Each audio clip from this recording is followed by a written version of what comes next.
TDP అభ్యర్థి మాడుగుల నియోజకవర్గానికి సంబంధించి ఆయన అభినందించడానికి ఇటు తెలుగుదేశం పార్టీ శ్రేణులే కాదు, ఇటు బీజేపీ జనసేన నాయకులు కూడా తండోపతండాలుగా వచ్చి ఈరోజు అభినందనలు అదేవిధంగా ప్రోత్సాహాన్ని కూడా ఇస్తున్నారు. అందులో భాగంగా ఇప్పుడు మాడుగుల నియోజకవర్గానికి సంబంధించి ఆ జనసేన ఇన్ఛార్జ్ రాయపరెడ్డి కృష్ణ కూడా ఇప్పుడే పైలప్రసాదరావు గారిని అభినందిస్తున్నారు. అయితే దీనికి సంబంధించి మనతో మాట్లాడాలనుకున్నారు. కృష్ణ గారు, ఏ విధంగా అనిపిస్తోంది? అంటే మీలో ఏమైనా చింత ఏమైనా కనిపిస్తుందా, లేదంటే పాత ఉత్సాహంతోనే కృష్ణ గారు ముందుకు వెళ్తారా? ముందుగా మీడియా మిత్రులందరికీ నమస్కారం. ఎటువంటి చింత కూడా లేదండి. ఎందుకంటే పైన ఇరు పార్టీల అధ్యక్షులు ఏదైతే నిర్ణయం తీసుకున్నారో ఈ పొత్తనే నిర్ణయం అదే మాకు ఫస్ట్ ఉత్సాహం కలిగించింది.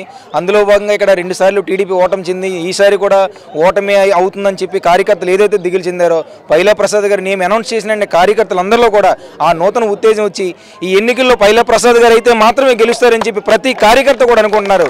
దానికి నిదర్శనమే చంద్రబాబు నాయుడు గారు, పవన్ కళ్యాణ్ గారు ఈ నిర్ణయం తీసుకున్నారని మేమందరం కూడా హర్షం వ్యక్తం చేస్తున్నాం. ఏదైతే 2 పర్యాయాలుగా ఇక్కడ ముత్తేనాయుడు గెలుస్తున్నారో 3వ పర్యాయం ఆయన గెలిచే పరిస్థితి లేదు అని జనసేన పార్టీ తరపు నుంచి నా సహాయ సహకారం కానీ మా 4 మండలాల అధ్యక్షుల సహాయ సహకారం కానీ భారీ మెజారిటీతో ఈ తెలుగుదేశం జనసేన పార్టీ ఉమ్మడి అభ్యర్థి అయిన మన పైలప్రసాద్ గారిని గెలిపించే బాధ్యత మేము తీసుకుంటామని చెప్పి ఈ సభాముఖంగా తెలియజేసుకుంటున్నాం. చాలా పోరాటం చేయాల్సిన పరిస్థితి ఉంటుంది. ఎందుకంటే ఉప ముఖ్యమంత్రి క్యాడర్లో ఉన్న వ్యక్తి, అదేవిధంగా సీనియర్ నాయకుడిగా ఉండి నాకన్నా తోపు ఎవరు లేరని చెప్పుకుంటూ ఉన్నటువంటి వ్యక్తి ఢీకొట్టాలంటే పైలప్రసాదరావు గారికి ఇలాంటి అండ ఉండాల్సిన నేపథ్యం ఉంది. కానీ ఏ విధంగా ముందుకెళ్లే ప్రణాళిక సిద్ధం చేసుకుంటారు? రాష్ట్రంలో ఏదైనా ఒక ప్రభుత్వం అధికారంలోకి వచ్చిందంటే పదవులు అనేది ఆటోమేటిక్గా వస్తాయి.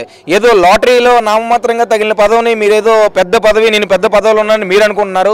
మీ వైసీపీలో ఎంత అసమ్మతి ఉందో మీరు ఒకసారి గమనించి మీరు పదవి ఎంతవరకు న్యాయం చేశారు? మాడుగుల నియోజకవర్గం ఇప్పుడు దాకా మీరు చేసిన అభివృద్ధి ఏంటి?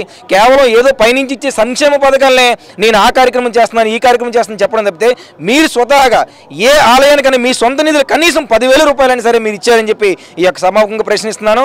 రెండోది, ఈ ఉత్తేజం, ఈ ఉత్సాహం ఇలాంటి కబుర్లు మేము ఇప్పుడైతే చెప్పదలుచుకోలేదు. ఎందుకంటే 2-3 రోజుల్లోనే మన త్రిముఖ పోటీ ఏదైతే ఉందో భాజపా కానీ, తెలుగుదేశం కానీ, జనసేన పార్టీ కానీ ఎన్నికలు కూడా నిర్వహించిన అనంతరం మా సత్తా ఏంటో మేము ఖచ్చితంగా కూడా ఇక్కడ నిరూపించి పైలప్రసాదరావు గారి గెలుపు మేము పక్కాగా ఇస్తామని చెప్పి ఈ యొక్క సభాముఖంగా తెలియజేసుకుంటున్నాం.